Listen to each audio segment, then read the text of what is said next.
everyone, and welcome to the Babylon Chronicles, a podcast dedicated to taking a look at the inner workings, discussions, and shenanigans involved with making one of the world's most powerful, beautiful, simple, and open web rendering platforms, Babylon.js. My name is Jason Carter, also known as Pirate JC, and I am joined, as always, by my co-host, the creator of Babylon, Mr. David Katui, also known as Delta Kosh. Hello, David. Yes.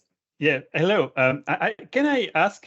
Yeah. Who voted for this opening, right? You wrote it and you never asked me my thought on it, right? That's correct. Yeah, I just did an opening and then no one got to vote on it, and that is right. the opening now of the podcast. That's now we're done, right? It's because of backwards compatibility. That's we cannot right. change it anymore. Because of back compat. It must always work. That's right. That's absolutely right. Little preview for what we'll be talking about today. We have a special guest joining us, Mr. Raanan Weber. Hello, Raanan. How are you? Raanan, what is your username on the Babylon.js forum? Raanan W. R-A-A-N-A-N-W. Nice and easy. It's the same everywhere. On my it's GitHub, on my Twitter, on my everything. Raanan is the technical lead, the principal engineer behind Babylon.js, the core foundational engine. He handles all of the web pieces related to the technology around the Babylon platform. Raanan, thanks for joining us. Super awesome to have you here. I definitely have some exciting stuff for us to be talking about, because today I would love for you to dive into what are some of the core principles or values inherent in making Babylon.js. When we think about making a piece of technology, what's important? What do we keep top of mind? And let's start by talking about one of the things that is foundational from when we were very, very first started, which is performance, right? We want to maintain 60 frames per second on the lowest end devices at all times, right? And that's so surprising for a 3D engine, right? Like, you want to go fast, right? So yeah, but it's an important one because you have to keep that center. You know, in our mission statement: powerful, beautiful, simple, and open. And we do have this discussion on the forums quite often, right? Because people could see, hey, that's maybe a convoluted way to do something, or why are you doing that this way? And actually, that's very funny because right before recording this podcast, I was with the fantastic Frame team, right? They are building a metaverse on top of Babylon.js. We announced some of our new stuff last week on it. They pinpoint some of the convoluted way, for instance, we compute world matrices or stuff like that. Yes, it's convoluted, but it's not just to piss people off, right? We have a reason, right? It's not just because we are just crazy. The perf is central to that. And you're right, it's a balance. We have to be perf, yes. And not an easy balance either, right? Because sometimes, as you're pointing out, it can be that you can either choose to do something that is very performant or something that is incredibly simple and intuitive. Yes. And sometimes there's a tension between those, and you have to balance that. And I think it's probably fair to say between all of those words, powerful, beautiful, simple, and open, there's actually a tension between all of them, and keeping those four in balance is kind of core to what we do. Raanan, tell me a little bit about what it means to be developing the core engine when we're doing a new feature. How does performance play into it? What does that mean? What do you think about when you're centralizing around performance? Wow, I'm usually thinking about the code reviews and all of the people who's gonna tell me how poor my garbage collection and my metrics computation. Yeah, it's so central in the team that everyone knows already to pay attention to those points even before submitting this code. It's always important for us to test. We all have those specific playgrounds that we test with, or certain algorithms that we test with, and we all run them locally and on the visualization server as well, on the CI, just to be sure that we are on par or better. We don't want to be worse, and that's the most important thing. Many with big, I know. I raise my hand because I have an anecdote for that. Add it, David. Go ahead. Yeah, and actually, we have right now, as we speak, we have a fantastic user on the repo who is offering us a fantastic pull request. I'm not kidding you. I'm not joking here. I'm very serious. That's serious. Like one of the core central feature of Babylon.js is our mathematic library, where we have vector 3 and colors and everything. And when you look at a vector 3, a color, a vector 2, all of them, they are fundamentally and conceptually the same, right? You have an array of 1, 2, 3, 4 floats, right? So why not considering them all the same? So from a code and architectural standpoint, you say, okay, I have a vector class, right? They're all the same. And then a vector 3 is just that vector class with 3 values, right? And that's exactly the meaning of the pull request of that person. When you look at that, it's a marvel of architecture. I'm not kidding you. We fought with Raanan together to make sure that, oh, can we merge that? Because it's beautiful. It's not breaking backward compatibility. It's so easy to maintain. We reuse a lot. We reduce the size of the framework. But guess what? It's like 50% slower. We can't use it. That's so hard. It was so hard for me to. I tried to ignore certain things, to be honest, really, because in the creation of those vectors, the creation of the vector takes a little longer because of the way he implemented it. But I try to ignore it and say, hey, but wavy performance will be much better. And I created this little playground to test those things. And eventually it was so sad to see those numbers. Because it was beautiful. That and I you said, wanted it to work. Everyone in the team is like, okay, merge, right? Yes, yeah, but you merge that, and then the day after that, the forum will be on fire. Hey, what are you doing, Dix? Like literally, you guys sucks because my sim, which was rendering 10 million polygons, now is only rendering 5. And it's like, oh, go, sorry about that, right? We can't do that. So I've heard a story, and David, I'd like you to tell the story because I think it's funny. You'd think that with a high-tech rendering engine that sits on top of WebGL that's 10 years old, tons of technology, state-of-the-art thinking and mathematics behind this, you would think that the means of testing and validating performance is also an advanced system. And yet you have a computer at your house that is what? 7, 8 years old, barely functional, and it serves as what?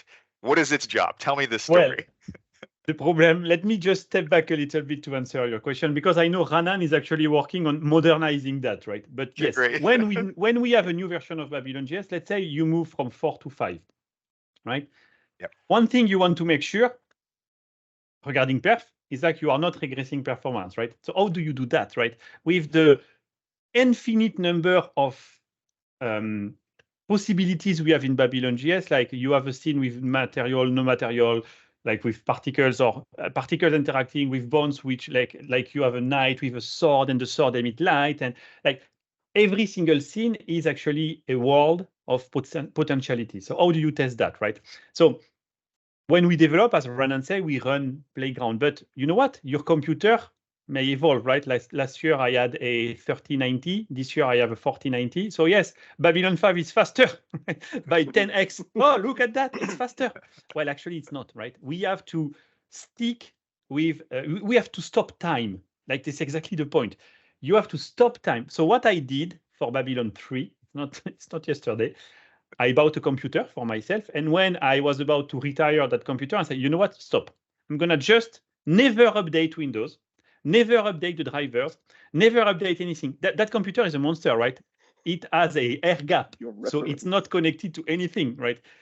And nothing update ever, right? I don't change, not even the USB keyboard or whatever. I change zero, nothing. And every release, big release, I have, we established like, I don't know how many right now, probably 200-ish playground that we know what we should expect, right? So we have a capture of what we should expect. And so what I'm doing, I run them on that computer with Babylon X and X+1, like on that computer, because I know the references. I know that with Babylon 3, the perf was for that specific playground. I have a file that say it has to run at 33 frames per second. So if the new Babylon run exactly on that computer with 0 changes at 35, we're good. If it's below, we have an issue. But we are to be fair, Raanan is fighting now. Maybe Raanan, you can talk about what you are trying to do to retire that poor computer. I will retire this for computer. I wanted to say this is what I do with WebXR as well. So I develop WebXR features on an Oculus Quest, the original 5 years old device, OG to be Quest. sure that it's working. So if it's working on this one, it's going to work on all of the others. Sadly, don't support it anymore. So I'm going to have to move to a different device. But this is why I was still using this to make sure that performance when running WebXR is still very, very good. And about sorry, yeah. No, I was just going to ask. So what are you doing to retire this poor computer that's been working for a decade in David's basement? Yeah. Like in human term, it's probably 200 years old, right? Like literally. Yeah, and not updated. That's the best part. Should retire. Yes. I'm playing right now with a new GPU instance on Azure that will allow us to run performance tests even with GPU rendering. So until now, we used only CPU rendering for our visualization tests. It worked well. It doesn't matter if we render the visualization test on GPU or CPU because we just compare images. So it doesn't matter how long it takes. But if we want to check performance, we need to know when we are CPU bound, when we are GPU bound, how long does it take on the CPU, how long does it take on the GPU. And what I'm doing right now is I'm implementing a small performance framework. It's already in the repo, by the way, if anyone wants to experiment with that. But what it does is it runs a specific the rendering pipeline n times, so 500, 600 times, and tests how long it took. And then it runs that 5 or 6 times in a row, takes the average, and then does that with the production version and with the master version, so which are two different versions. And this comparison on averages, of course, I'm throwing edge cases and everything. This comparison will hopefully be stable enough to tell us plus minus 10% you didn't lose performance. And so that's coming soon. You're using the new Azure service, which has a basement full of old machines that are never updated, and that's what you're doing. Not really. No, it does sound pretty appealing, though. I don't. Yeah, but this one is interesting as soon as we have a baseline, right? So we know as of today, because we are still using my old dinosaur, that yes, we know we are not regressing. So after that, because Raanan compare with the current version every time, we have a baseline that's just built with the system. So it's fine. Yeah, that totally makes sense. That's a little bit about performance. Let's go to one of the other ones that's foundational to kind of how we build Babylon.js, which is, let's talk about bugs. And we have a very specific approach to bugs on this team. And it's been that way since the very, very beginning. David, why don't you tell us a little bit about that? About what, sorry? Bugs. About bugs. I don't know what is that. What is a bug? That's true. I see what you're doing. Yeah, well said. Well done. What is a bug? No, you're right. You're right. And that's a philosophy I really care about. Like, it's complicated today in the modern world where everyone wants more velocity, more new features. I understand that. I am the first one to complain about Apple because every year they don't have any new features on my iPhone, right? But in my world of development, I care more about bugs and less about features. I care about features, of course. But bugs, for me, that was foundational. Since Babylon 01, literally, the things I was most interested in was the feedback from the community and say, okay, you have a bug. So the philosophy at that time, it was only me, so it was easy. It's like you stop everything, right? And you fix the bug, and then you continue, right? And I like the analogy with a house, right? If you have a foundation problem, like an infiltration or whatever in your foundation, you stop working on your new home theater, right? And you get back to the foundational work, you fix it, and you continue. And that is something that live with the entire team today, because we have this bug first attitude where as soon as a user report a bug, and we are, it's a confirmed bug, of course, because we have a shit ton of bugs which are actually not on us, right? So we don't fix that, of course. But if it's a reproduced bug on the playground, we have a rule that we want to fix that within 48 hours, right? So literally, you are Raanan, and someone unfortunately found a bug in WebXR code. Even if Raanan is working on helping PowerPoint to reach out billions of users, he will stop that, fix the XR problem, and get back to his work. That's the philosophy. And you say that we have a goal to try and resolve our bugs or get on our bugs within 48 hours, but actually that number is quite a bit lower. In reality, it's below 24 hours, which is pretty. And we are all pretty proud amazing. of that, to be fair. Yeah, but we are, sometimes shit absolutely. happens, right? When you have a very tricky bug like that, will probably take a week to fix because some of them are not as easy. Then on average, we don't want to go over 48. But you're right. Yeah. On average, right now, it's less than 24. Yeah, and this is an interesting thing to actually dive into, because if you think about the idea of having a team that's developing software, the bigger your code base gets, right, the more people that contribute to it. And Babylon is open source, so we've had almost 500 contributors since its inception contribute to Babylon. There's greater likelihood, greater possibility for human error and for bugs to be introduced. Of course. So for any software team that's making software, there's going to be a desire to bring new features to your users, right? But there's also going to be this growing potential cost of bugs. But what's fascinating is, because Babylon had this philosophy from the very, very beginning, there's not a huge backlog of bugs. In fact, there's actually 0 bugs until one comes up. And then when one comes up, what happens? As you pointed out, you stop and you kill that bug, so you get your count back to 0. And so for many weeks out of the year, the development team is able to focus solely on features and advancements to the engine because the foundation is so clean. Exactly right. And that's dumb, right? But when I discussed that with my fellow colleague around Microsoft, not a lot of them believe that fixing bugs first is a good velocity approach. But that it is, right? Because instead of having a backlog of 100 bugs that you will never fix, and so you will build on top of stuff that it's not completely stable, you have something which is dead robust.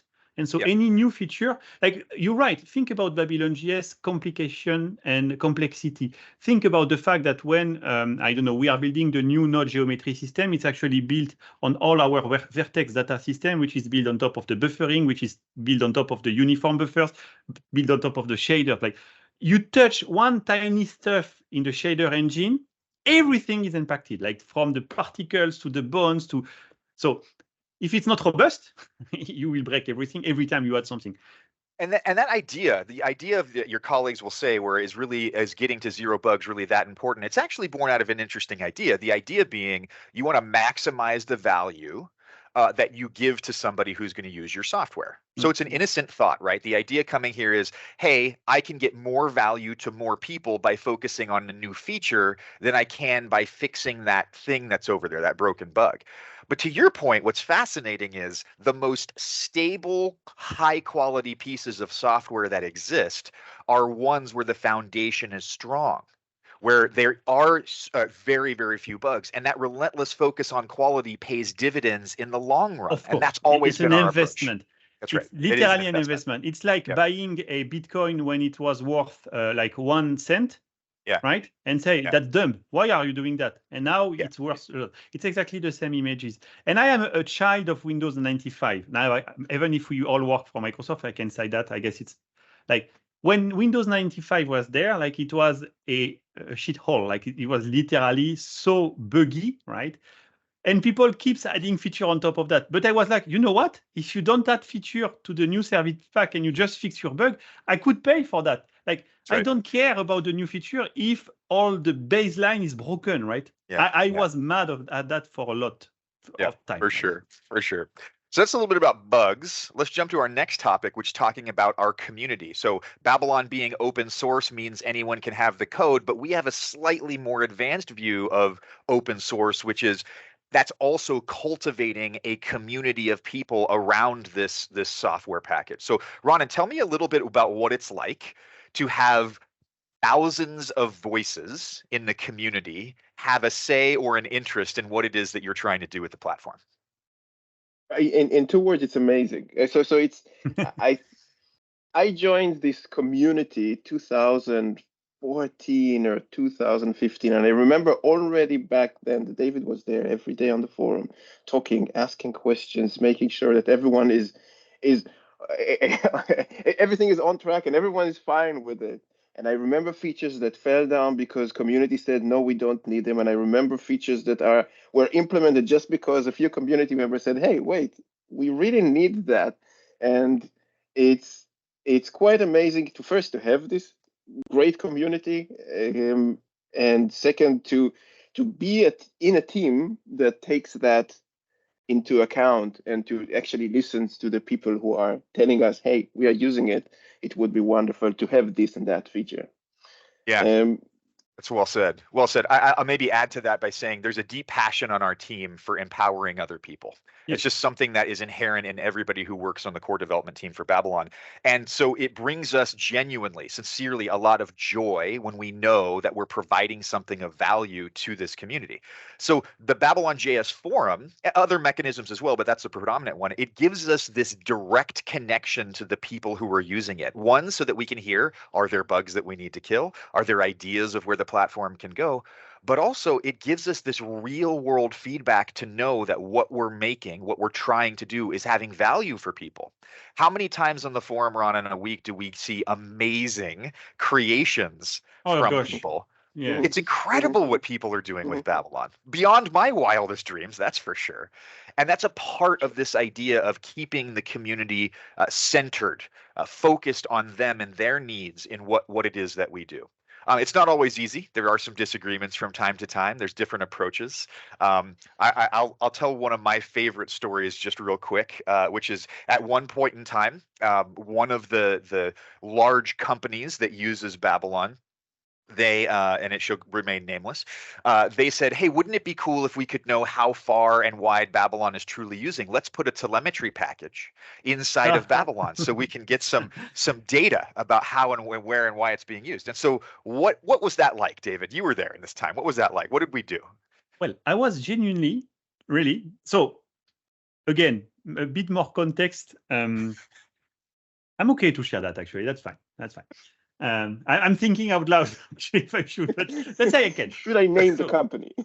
No. Should I name the thing is, at that time I was trying to build the Babylon team, right? And by building the Babylon team, my hope initially was to have a professional team around Babylon.js, right? I believe that it's cool to use people motivation and energy for free on the forum, and I guess it's a win-win situation. But to serve the project correctly, I wanted to have more resources. I could have started my own company.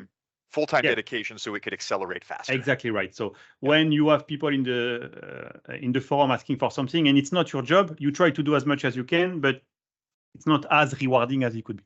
So I was looking for ideas to fund Babylon.js team literally by providing to Microsoft, which was my employer, still my employer, a reason for Microsoft to have a dedicated team of engineers solely working on Babylon.js, right? So it's a challenge, right? And we are talking about 9 years ago. So maybe not the same Microsoft as today. And so one of the points I was trying to make is, okay, actually we have a shit ton of users, right? And these users, somehow we may think about and get ready for the disappointment to monetize them. And that's coming from me, I assume, no problem, right? Good intentions. I was trying to provide strong support to the system, and it's about money, right? And I don't have money, so how can I find money? Microsoft has money, but they are not interested by just pure philanthropic solution, right? Your intentions were, I want to provide more value to this community, but in order to do that, to get more people, I have to pay for those people somehow. Someone has to pay, right? And that person, like that company, wants numbers, right? So let's say I was like the strike of genius, right? Oh, you know what? I'm gonna add into an open source project a telemetry system that will send anonymous data to Microsoft. What could go wrong? But nothing. No, that sounds like something every open source community will love with open arms. Oh gosh, right? Along the last 10 years, we had rough days on the forum, right? I can tell you sometimes we have not always the best days, right? Sometimes. I remember your first day, Jason. It still sets the record, I think. Yes, but that day when I said to the community, you know what, I'm going to sneak a spy into all of your applications. Yeah, it didn't went smoothly. Not gonna happen. That's one way to say it for sure. It didn't go smoothly. So, okay, now since we're talking openly about this, right? You had these wonderful intentions. Microsoft, one voice in a sea of voices, because this is an open source project, right? Microsoft does not have the only voice here. So Microsoft has a voice to say, should we add a telemetry package? This could be an interesting idea. There's good intentions behind it. And the community, which we put as center to what we do, they respectfully disagree. That wasn't respectful. I was a community. I wasn't part of the team back then. Yeah, Raanan was community at that How point. respectful were you then, He was one of the most respectful, I'm sure. Okay, I stayed calm about it, I think. We could probably go dig up this conversation at some point. So the community says, no, thank you. That's not something we desire. No.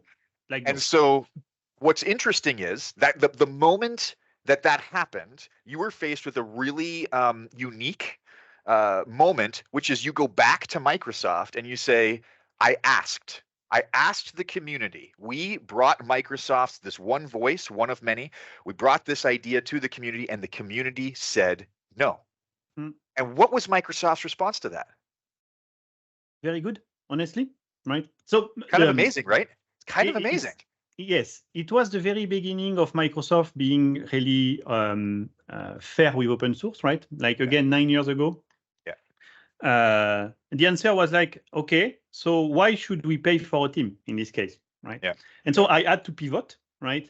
And actually, we figure out a way by pivoting towards something that I really believe still today, it's absolutely healthy in the sense that Microsoft needs a Babylon team because several products in Microsoft, it's a mission critical project at Microsoft, like several Microsoft properties, entities, projects, works on top of Babylon.js. They can use the GPU through Babylon.js. They accelerate their rendering through Babylon.js. We can quote PowerPoint, Bing Maps, xCloud are some high-level examples. At the time of recording this podcast, Babylon powers over 45 different features in various projects at Microsoft. Yes. And so the pivot at that time was, okay, we won't monetize the community because the community has a lot of advantages. They come with ideas. They are our 1 million tester army. They contribute back. It's good for Microsoft perception also to be a little bit less closed source and more open source, right? And it was the beginning of that wave, right? The new, what we call the new Microsoft. And in exchange for paying a few people's salary, right? At that time, we were 3, right? So it's not a big deal. We will make sure that the voice of Microsoft is as important as the one of the community. Meaning that if Microsoft needs something which is not against our core values, we will do that first. Like Microsoft for product X need to have support for bones texturing. No problem, it's top of the list. Right, yeah. It's an important variable in how we do prioritize. Yes. However, if 15 different people in the forum or companies in the forum also are all asking for the same other thing and there's an overwhelming amount of voices, that's also going to go very high on the list in how we do it. This is so these are all examples in conversation around the fact that the community has an active role in shaping, steering, and directing Babylon.js. It does. The community's voice matters. If you're listening to this, your voice matters. It really does. It's taken into account by the team. We value it tremendously. When we look at what we want to do for the next release, like now we are looking at Babylon 7. When the team sit down, we have this moment where the core team get all together. We call that the state of the station. And we look at, okay, what will be next, right? We take into account, okay, our first party partners needs X, Y, and Z. Perfect. That's on the list. And then the community voice said A, B, and C. Okay, it's on the list. Can we do both? Yes. Okay, let's go. That's right. We have exactly what is happening. That's right. We have a list that we keep throughout the year. As we're looking to the next release, we have this ongoing list that we add to of all of the requests from the community, no matter where they come from.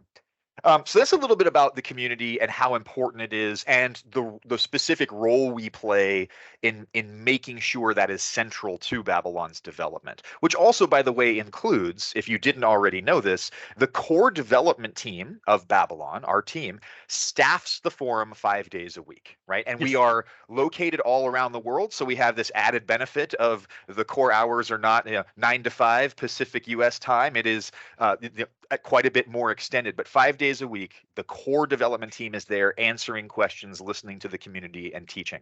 And the final thing I'll say about the community, to me, which is probably one of the most humbling pieces, is that when you see people go from a learner or a user, or let's call it a taker, taking from the community, there's a switch that happens for many people where they start becoming a giver. They start giving back. We have an excellent example in the room right now with us. We do. Raanan started as a person learning Babylon.js, and he has turned into one of the greatest teachers on the forum, giving back every single day. He's the main architect today in our team, right? So it's even more than that, right? So the idea of the fact that people on the community have such a strong passion for each other is really, truly one of the most humbling things for us as the core makers of the product to see. So let me shift the conversation to our last topic for this podcast, if I may. Probably the one that's the most interesting and the most difficult, because we as a team even struggle with it. And I want to open up some conversation around this. Anyway, go ahead. Which is that from the very, very beginning, David, you had a dream that you wanted to create this platform to be backwards compatible. Meaning that when you create something with Babylon 1.0, as we get to Babylon 7, your creation will still work. We will never break. That's a promise we make to the community. We will and there is a backstory behind that. Maybe I don't know if I ever mentioned it. So I never heard the backstory about that. So why that, right? Yeah. Why that? So I was creating engines since I was probably 13 or 14 when I was in France. I have a Commodore Amiga.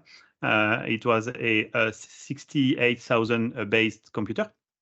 And I was creating like very, very, very, very, very low quality 3D because it was a 7 megahertz computer. So that was. Is that the same one that's in your basement right now that you do performance tests against? I should. And so that computer was running on a Motorola 68,000, and I was already creating 3D engine on that, and I was doing what we were calling a demo party. Like it was developer coming together, and there was a contest. Like you, with the power of your computer, try to do animation, clips, stuff like that, all real time with music and everything. And the best one, the better designed win. Right? I was doing that since I was a teenager, and on Amiga.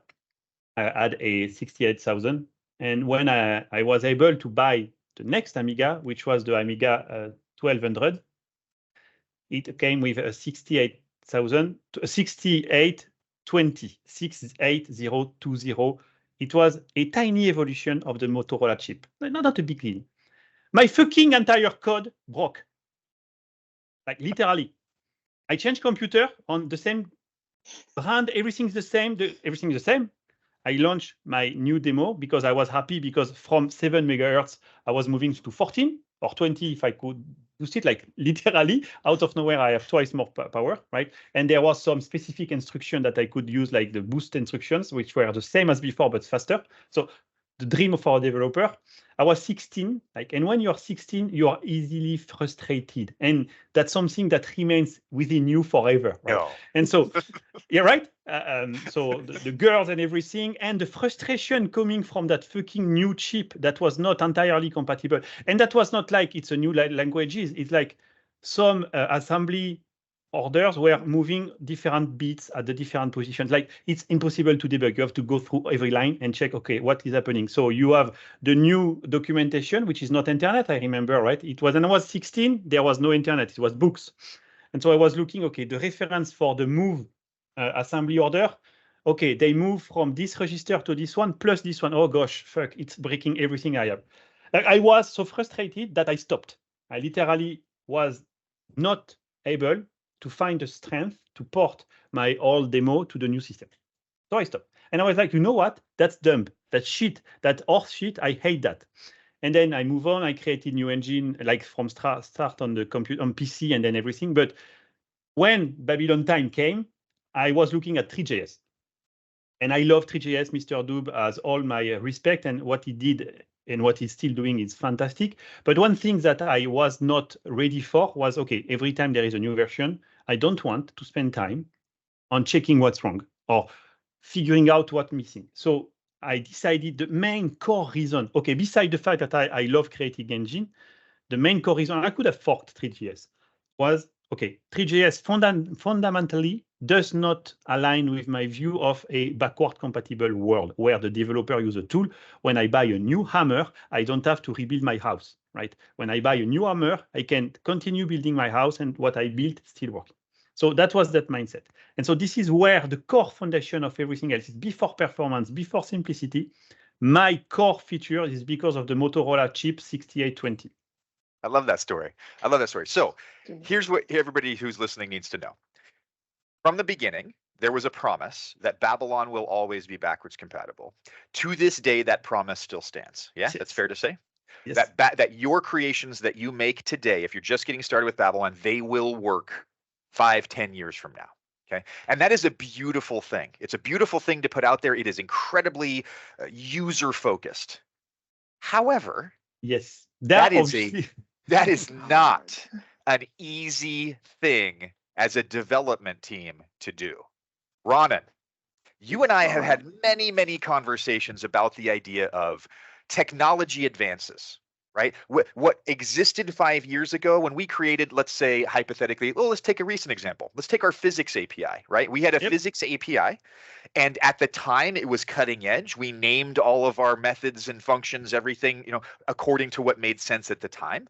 Well, 5 years has gone by, and new technology comes around. We have the opportunity to partner with the Havoc team. New paradigms, new stuff. And so new things are out there. And we have the need to create a new physics API, a new part of our engine that allows you to talk to this new physics engine.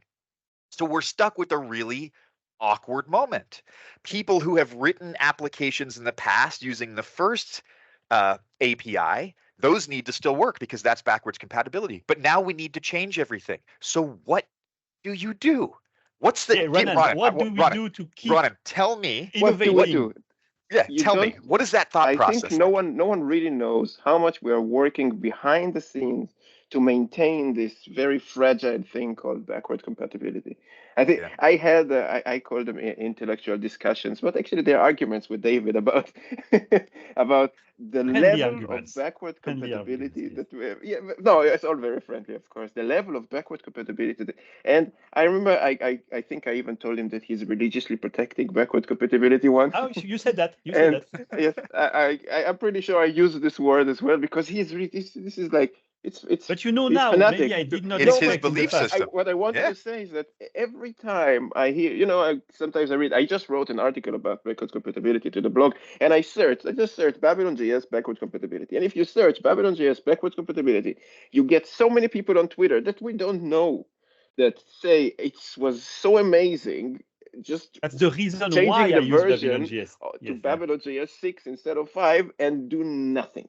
Yep. And on the other hand, I remember having a lot of problems upgrading all kinds of other software.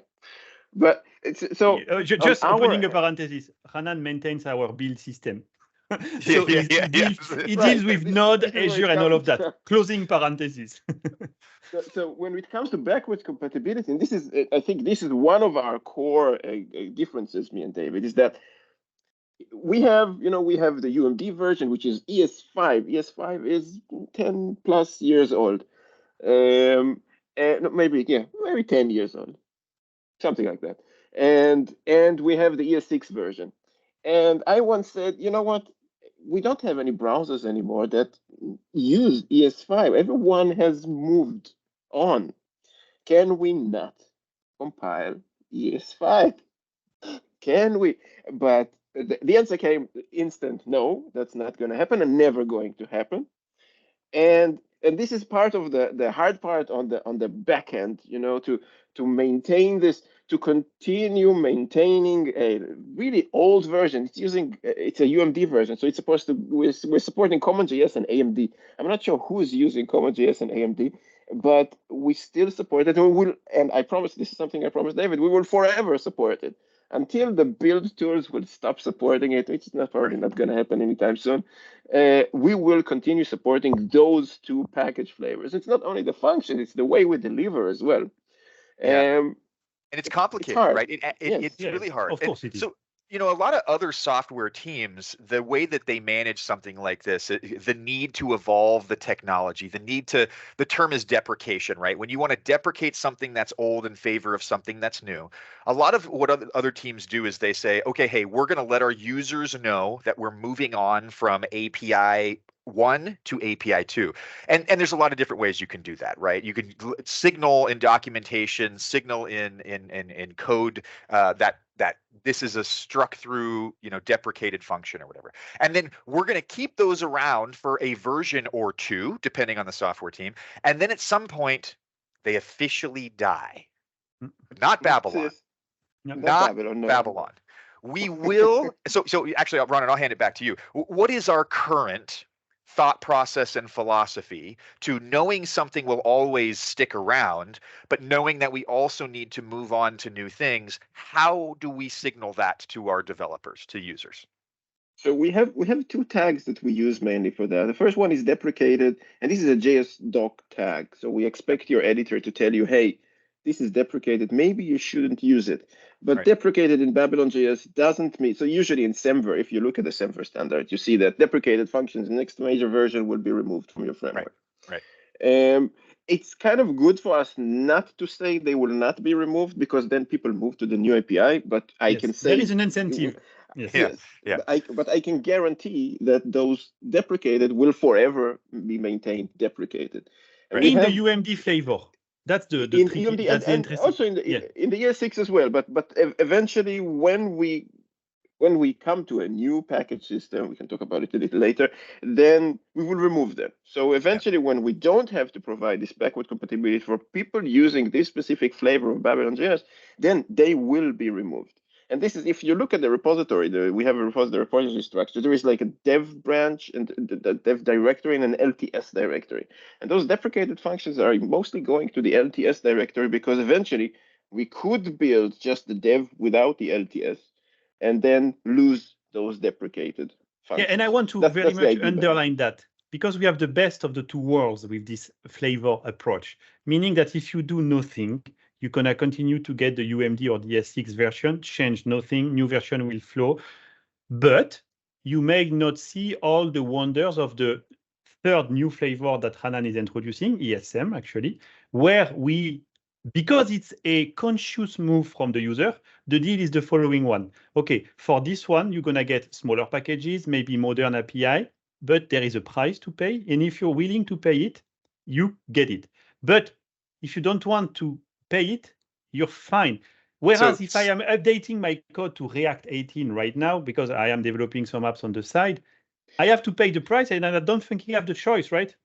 So you just hit the you hit the word, you hit the exact meaning here. At the end of the day, this needs to be the community, the customer's choice. Correct. It's your choice to say, is the value of the new API, the new hotness, worth it or not? And in some cases, do I care, right? In some cases, maybe it's not for you. In some case, maybe it is. But the point is, we're not going to make that decision for you, which many other software teams do. That's your decision to make. If you want to write it once, it will always work. If you want to write it, and we will pay the bill for you. That's exactly and that's the point, right?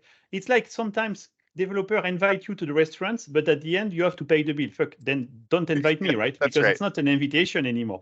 What I want for Babylon.js is an invitation. Like you are a game developer and you are loading like 1 gigabyte of assets, you don't care if your JavaScript framework is 2 megabytes. Like that's not a problem for you. What you care about is like as soon as there is a new version, it's straightforward to update. Yeah, you are PowerPoint, and PowerPoint you are measuring milliseconds because you run on a potato, right? And so you have to make sure that you get only what you need. You don't care about backward compatibility because your main goal is to fight the law of physics. Fair, take the new one, pay the price of moving to the non-deprecated version. Bam, we have both. You are invited to the restaurant. You can take what you want on the bill, and we pay.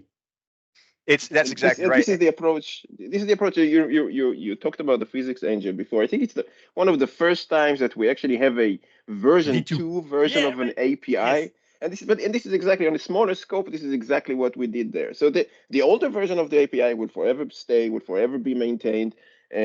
Bugs will be fixed. Maybe new features will not be added to the old API, but Probably, everything will work, will continue working with the old physics engine. But if you want the best, the latest and greatest, you will need to work a bit to migrate your code from the old API to the new API.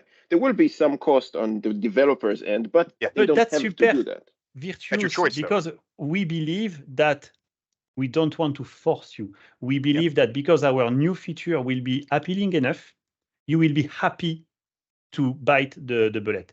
You will be happy. When you saw Avoc demo, no one in the forum say, "Oh gosh, I have to port my code." No one. Like literally everyone was like, "Where is the doc? I want to do it. Yeah, I'll do it now. No problem." And that's what I want for everything.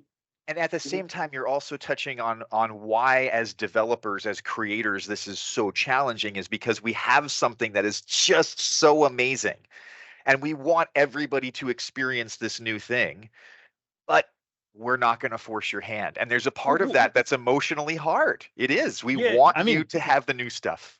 But there's a reason also we don't have. So we didn't fix the old public API and added Havoc. We didn't add an old plugin for Havoc, even though we could.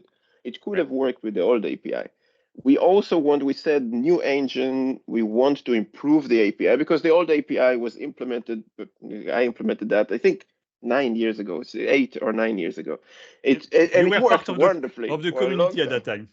Yeah, it was just a community work, and it was just a fun, amazingly fun project. It was just Canon and OEMO.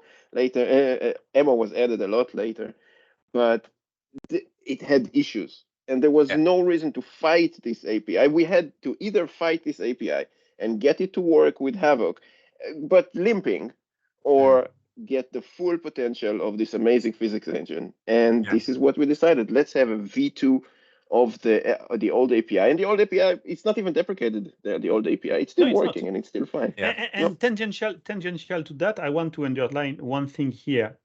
I personally, and I guess it's across the board in the team, I believe that we cannot be arrogant by saying, "Hey guys, this is the new way to do." I can't tell to, I don't know, Nike, who is using Babylon.js to render their stuff, "Hey, we know better than you. Right. Oh, you should do it." Right? That does not work. You're right. This all comes back to that one of the very first things we talked about, which is, though I, the developer, though you guys, the creators, you want to have people use your latest and greatest. We're not going to put our desires ahead of somebody else's. It's the other way around. It is the community and our users. They matter first. They come first. We're just here to serve them. That's truly the heart of it. Backward compatibility is the summarization of that. The community, the user, your user, matter more than your love for a perfect API. And yes, sometimes you have to deal with inconsistency. I still know that the mouse API has sensibility instead of sensitivity, or I don't even know which one is the correct one in English. Typos in there, right? But that's because I was so French at that time that I was not. But it's still fucking there because a lot of people are using it. When you look for that number on the playgrounds, we have like hundreds of playgrounds with that name, which is wrong. But that's fine. How many times? Two anecdotes for that. We have two PRs. We had a PR, someone that did for 6.0 for, I think, a few months ago. He went and fixed all typos in the entire framework. The PR has, I think, 200 files were changed, and each file a few changes. I don't know if it's he or she, I'm sorry, but the person who did that did a tremendous work. But the only reason we couldn't merge that is that on certain occasions, he made changes to public API. Exactly those things. So I wrote handedness instead of handedness in WebXR. Also. Oh yeah, that's right. It's not just me. Right? I'm so sorry. Thank you, Raanan. But here's the funny thing. English when I don't know how old I was. But here's the funny thing. Though the inside joke for the team, David, how many times a week do one of us native English speakers come to you and say, "What a crappy function name that you came up with," just to poke at you just a little bit? I know, for example, camera min x Minzy and Maxi, this one is your favorite, right? Do not start with me. I don't want to go on a rant. I want to end this on a positive note. And with that, that's what we're going to do. Raanan, thank you so much for joining us, for talking us through some of the core principles and values of how we make Babylon.js. On behalf of the community, thank you for all that you do. Honestly, thank you for all the work you put in on the forum. Thank you for all the work you put in to make this engine great. It's been a pleasure to have you. David, as always, thanks for hosting with me. Excited thank you, for Jason, for being our master MC. It is my absolute pleasure. Thanks for listening for you at home, and we'll catch you on the next one. Yeah, bye, everybody. Bye.